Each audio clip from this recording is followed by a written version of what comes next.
So you guys remember last year when Apple announced that they were getting into the AAA gaming market for the iPhone, releasing these fully fledged AAA games that you would typically only get on PC and console, but they were getting it on the iPhone 15, iPhone 15 Pro Max, and the highest end iPad models. They were really hoping for this to become a thing and for it to take off. They started off by releasing Resident Evil 4, Resident Evil 7, and they also brought over Death Stranding and the new Assassin's Creed Mirage that just came out last year. So, it seemed like they were really hoping that this was going to become a successful thing. Unfortunately for them, it has been a huge failure, and it's very unlikely that we're going to get any more of these AAA games getting its own release on the iPhone 15 or any future iPhones for that matter.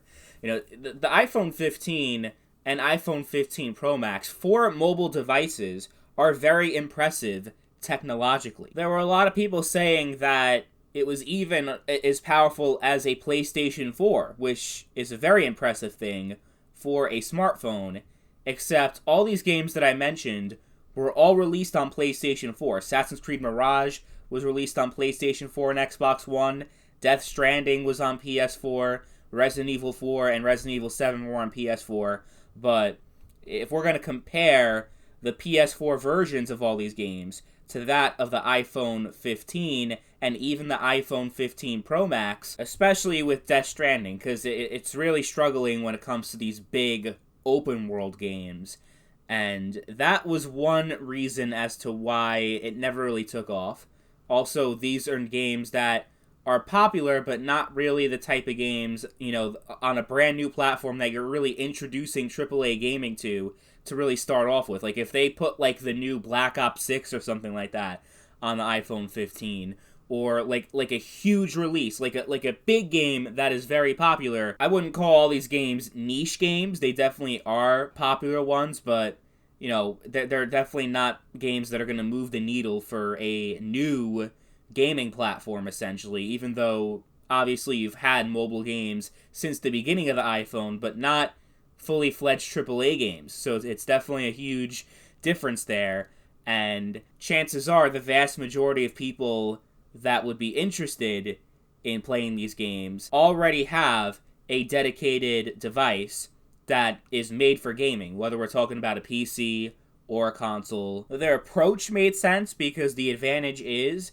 that development can be streamlined if we're, talking about a native iPhone version, because you only have to worry about optimizing it for 3 different systems: the iPad, iPhone 15, and iPhone 15 Pro Max, as opposed to trying to pull this off on Android, where there's so many different phones. Like, even the mobile games that we get that are specifically made for mobile devices, a lot of the time your mileage will vary on Android. Like, if you have the highest end one, it'll be fine, but it's just like, yeah, there's too much different Android phones that it would be a difficult thing, but at least they only had these select few devices and they're really powerful ones for smartphones, but with the performance problems and the disadvantage, obviously, when it comes to having, playing these games on small screens, even though the iPad is not a small screen, but the iPad itself is not a very popular, it's not as big as it used to be back in like 2011 and 2012. The iPad was huge at the time.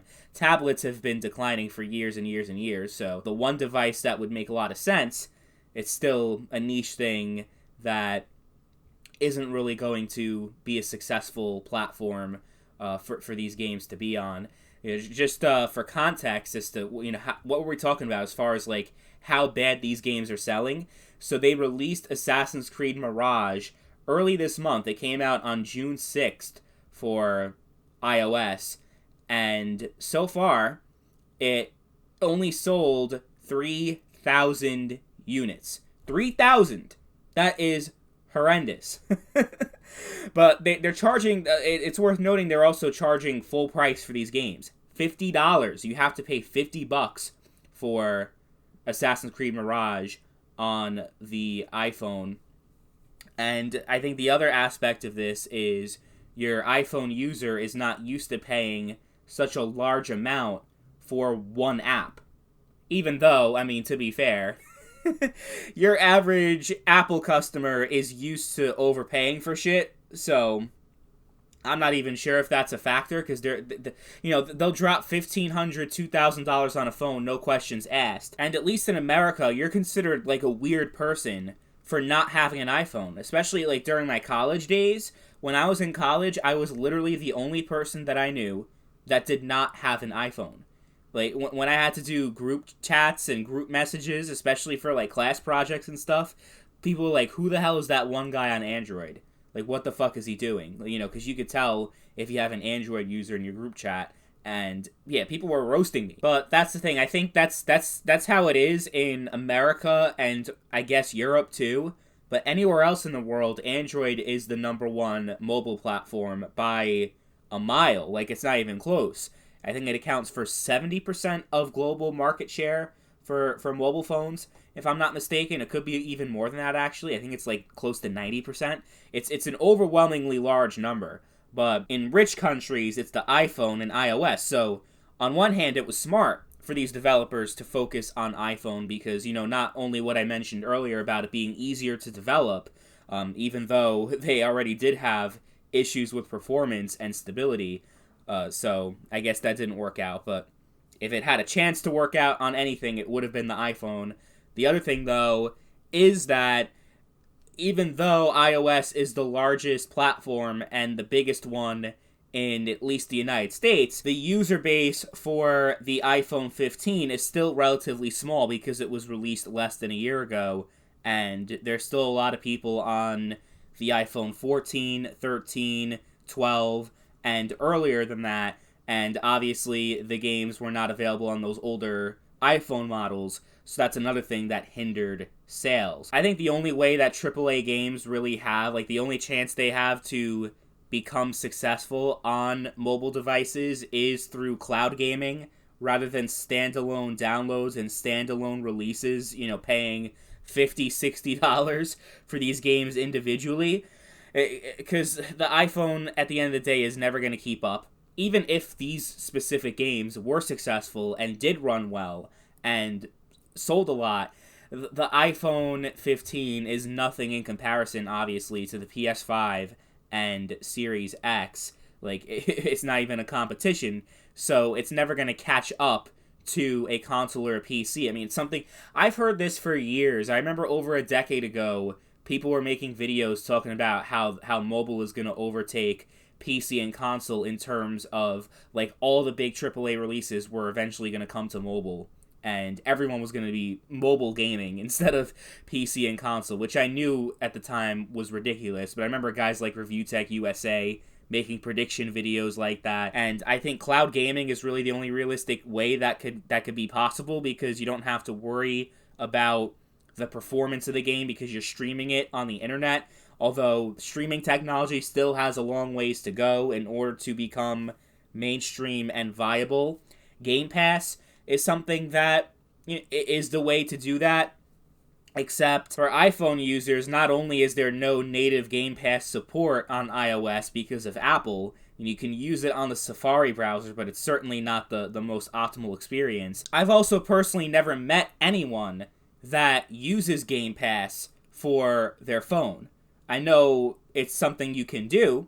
I know that the really popular thing is to use the Backbone controller thing that kind of turns your phone into like sort of like a Nintendo Switch. So, I mean, I've seen people doing it on the internet, but as far as real life, it is definitely not a popular thing. And Microsoft has never released their numbers as far as like what percentage of the Game Pass user base uses it only on mobile, because I think if it was really a significant amount, like I think even if it was only like 20%, Microsoft would definitely publicize that and be like, look at this growing market on our platform, look at how big mobile is. But the fact that they didn't publicize any numbers makes me believe that it's not a thing that's even taking off, even when we're just talking about cloud gaming. Never mind actual games being released standalone. The mobile consumer is just fundamentally different from a console and PC gamer. Mobile gaming has its place in the industry, and mobile games generate a lot of money and revenue, but there will never be parity between mobile and console. It's just not something that's possible. So I'm definitely not surprised by these games selling selling very poorly on iPhone, and I don't think anyone else is surprised. It's just something that is to be expected. So, yeah, I don't think they're going to be putting out any more games going forward on the iPhone.